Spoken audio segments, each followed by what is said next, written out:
안녕하세요. 해완 컨설팅 연구소 소장 해완 이충훈입니다. 2024년 갑진년 새해가 밝았습니다.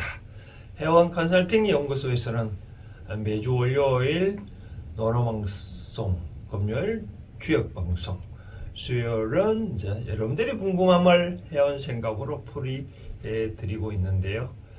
2024년 올해 한 해도 복이 많이 깃들길 축원 한마디 하고요. 또 많이 저희 해완 컨설팅에서 올라오는 방송 많이 애청을 해주시면 감사하겠습니다. 항상 시사적인 거, 또 바른 법을 기준, 적법을 기준으로 인문학을 방송하고 있습니다. 끊임없이 사랑을 해주시고요. 오늘은 새해 첫날 또 어김없이 방송하고 있는데 논어옹야편 23번째 문장이 되겠습니다. 오늘 문장이 보니까 좀 작네요. 보니까 자왈, 고 불고면 고제, 고제라, 이런 내용인 것 같아요. 보니까 사람이 자기가 어떤 주관이 있을 수 있잖아요.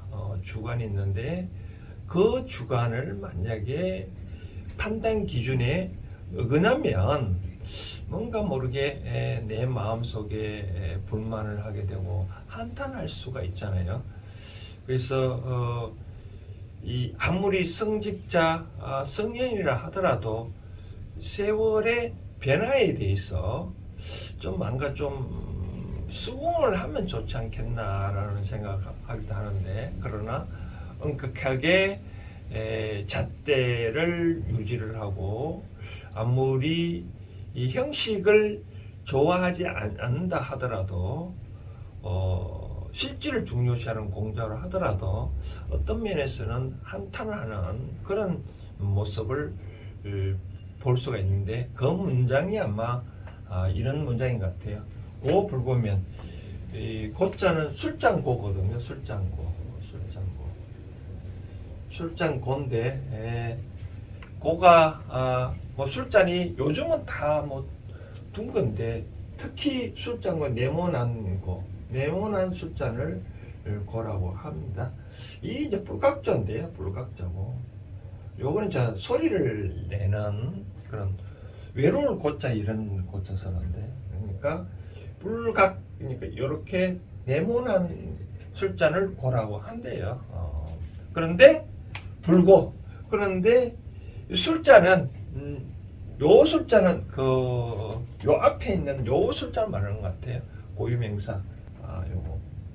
그런데 요 불고는 그 어떤 형상을 말하는 거죠. 우리가 말씀드렸던 요 네모난 것을 고라고 술장구를 하는데, 아마 그 당시에 공자가 보기에는 요거를 자꾸 네모난 게 아니라 둥근 것을 이렇게 자꾸 어떤 사람이 고라고 하니까, 이 고를 자꾸 불고인데 불고가 아닌데 자꾸 고라고 하니까 공자께서는 이런 말은 고제라 술잔이 고야 술잔이라 하겠는가. 그것이 불고인데, 즉 네모난 것이 아닌데, 네모난 술잔이 아닌데 자꾸 고라고 하니, 아이고 답답하라 옛날 술잔이야 하고 얘기를 하는 거 봅니다.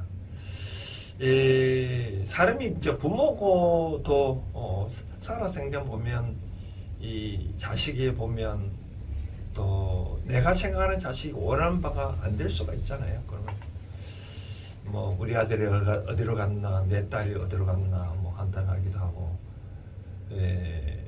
세상은 그렇습니다. 이 어떠한 행태도 계속 변하잖아요. 변하는데 변하는 섬에서도 가장 이 기본적인 기는 변할 수가 없겠죠, 그렇죠? 공자는 아마 그걸 말하는 것 같아요. 자, 변하다라고 얘기를 하는 거 보니까 변한다라고 했었을 때, 여러분들은 어떤 게 생각날까요? 변한다라고. 이 사람은 변하면 그에 대해서 싫어할까요? 좋아할까요? 뭐 계속 변하는 것도 좋아요. 좀 특히 가정주항 망각 잊어버리는 거. 뭐 망각이 때로는 싫어하지만 망각이 있기 때문에 이 세상 사람들은 이 어떤 고통 없이 지나지 않을까요? 그러다 보니까 생각나는 그 단어 중에 하나가 이 또한 지나가리라는 생각나는데, 이 또한 지나가리라.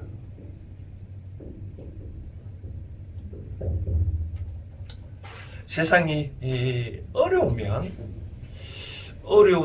한 번쯤 아이고 뭐 빨리 지나가시면 좋겠다. 뭐 언젠가는 지나가겠지. 또 뭐 이 또한 그 또한 지나가니 막 걱정하지 마라. 자꾸 말하는데 그렇죠. 뭐 세상사 어느 것인들 지나가지 않을 것이 있으며 어느 것이 변하지 않을 것이 있을까요? 다 변하죠, 그렇죠? 그런데 그런 거에 대해서 지나간다고 내버려 두면 어떡해요? 항상 어려움이 또 오겠죠, 그렇죠? 세상에 온 거 있으면 항상 다음에 또 오게 마련입니다. 내한테 어려움이 왔다면 그것에 대해서 어떤 조치를 취하지 않냐고 내버려 두면 항상 어려움은 오겠죠. 예를 들어서 내가 만약에 이상한 걸 먹었다. 그러면 배탈 나면 다음에 그것이 다시 또 그걸 똑같은 음식을 안 먹어야 되는데 또 먹으면 또 배탈 나겠죠. 그렇죠? 그래서 저는 이런 생각을 말씀드리고 싶습니다. 이 또한 지나가리라고 말을 할 때 그거를 그대로 받아들이지 말고 내한테 만약에 어려움이 왔다면 왜 나한테 그런 어려움이 왔을까라고 이 대자연에서 신에서는 공부하라고 어떻게 어려움을 주지 않았을까요? 우리가 가정에 예를 든다면 만약에 형과 동생이 있을 때 동생한테 용돈을 적게 주는 부모의 마음은 공부하라고, 그 시대는 공부하라고 돈을 적게 줬는데 자꾸 그걸 못마땅히 여기서 엄마가 또는 형이 누나가 그 애한테 돈을 준다는 건 망치는 꼴이잖아요. 그렇죠? 그것처럼 내한테 어려움이 와서 이 또한 지나가리라 해서 내버려 둔다 그러면 그 사람 더 오래 오겠죠. 그렇죠? 그러니까 어떻게 보면 이 또한 지나가리라고 생각하지 마시고 왜 나한테 이런 어려움이 왔을까 공부하고 다시는 그런 어려움이 안 오길 미리 대처를 하는 거죠. 그렇죠? 소 잃고 외양간 꽂힌다는 말이 있잖아요. 소 읽었으니까 다음에는 소를 읽지 않냐고 외양간을 꽂히듯이 내한테 어려움이 왔으면 반드시 원인이 있으니까 그 원인을 제거하고 다시는 그런 원인이 나한테 안 오도록 노력해야 되겠죠. 이 공자도 저는 그렇게 생각합니다. 물론 이 다른 학자들은 이러한 것을 한탄한 소리라고 봐서 다시는 그런 식으로 오지 않았으면 좋겠다. 바로 잡았으면 좋겠다라고 하겠죠. 세상에 살면서 우리 부모들이 뭐 그런 말 하잖아요. 뭐 요즘 애들이 참 버릇이 없다라고, 버릇이 없다고 얘기를 하는데 공자도 이 문장도 보면 때론 그런 생각이 나잖아요. 그렇죠? 요즘 세상이 왜 이렇게 어려울까? 왜 이렇게 변했을까? 그 네모난 숫자를만 이 숫자로 어떻게 시키면서 뭐 재래의식을 썼겠죠. 그렇죠?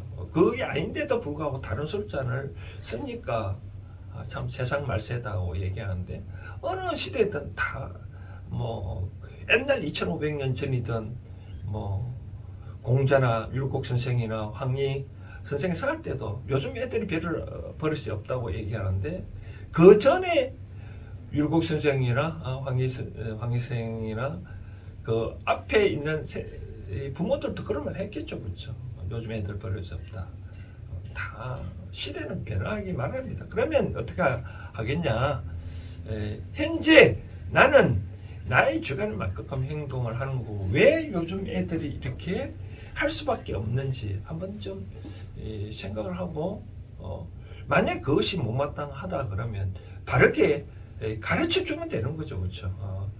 앞으로 왜 이 숫자는 그렇게 쓸 수밖에 없다라고, 왜 재래에 쓰는 숫자는 그렇게 네모난 것만 올려야 된다, 이유를 설명해 주면 그러면 그 시대의 사람들 그렇게 하겠죠. 그렇죠? 그러지 않냐고, 이렇게 한탄만 하면 안 된다라고 저는 생각을 하고 싶습니다. 그것처럼 2024년 새해부터, 올해부터는 어떤 어려운 점이 왔다 그러면 이 또한 지나가리라고 생각하지 마시고, 왜 내한테 신은 이런 어려움을 줬는지 한번 좀 생각해보고, 다시는 나한테는 그런 어려움이 안 오겠다 다짐하고, 그렇게 하면 다시는 내한테 어려움이 오지 않냐고, 항상 행복이 오지 않겠나 생각되어집니다. 아무튼 2024년 새해 올해 한 해도 갑진년은 무한한 많은 변고가 있는 그런 해입니다. 이 갑자는 큰 나무거든요. 큰 나무고, 지는 흙이거든요. 흙이고, 나무가 흙을 파고 들어가는 세상은, 이 흙은 게으를 수밖에 없는 그런 흙이거든요. 동방에 우리나라는 또 목이거든요. 목이기 때문에 두 나무가 또 경쟁을 해서 세계 열강들과 한국과 세계 열강들을 많이 그 경쟁 속에 살아갈 수밖에 없습니다. 그렇게 살아가다 보면 우리 국민들은 더더욱 바짝 정신을 차려야지, 그렇지 않냐면 더 어려움이 닥친다라고 생각되어집니다.